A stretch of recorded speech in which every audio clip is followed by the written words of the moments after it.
খানা চলিছে বাৰু আজি আমাৰ ঘৰত এইটো বিয়া খানা তাকে কিহে খাইছে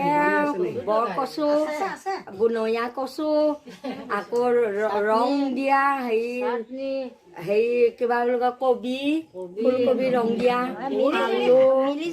আকৌ মিলি জুলি খানাটো খোৱা হৈছে আৰু ঠিকে আছে দিয়ক হ'বনে হ'ব হ'ব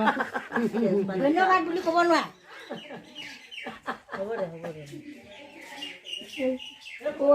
তলৰ দেখোন মই নাচালোঙে গ'লেই ক'বালৈ গৈছে এইটোকে কৰিবৰ কাৰণে মাতিছো দে খানাটো ভাল হৈছে ভাল হৈছে বঢ়িয়া খাবই পোৱা নাই তেওঁ দেখাত ধুনীয়া ধুনীয়া ভাল লাগিছে ৰংটো বৰ কচু ৰং এই মাছ উঠা এইগৰাকী এতিয়া চিনি পোৱা নাই এইগৰাকী গুৱাহাটী হ'ব বাৰু চিনাকি হ'লো আৰু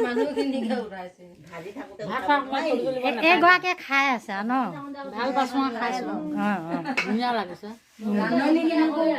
ৰান্ধনিখিনিকো উলিয়াব লাগিছিল আগত তুলি থ'ব লাগিছিল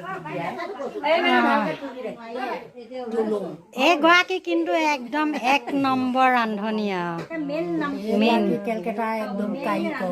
ক'ৰ পৰা এতিয়া আহিছে সেইটোহে চিনাকি হোৱা নাই কলিকতা একদম ধুনীয়া হৈছে মানে দেখিবলৈ একে মজা বনাইছে দেই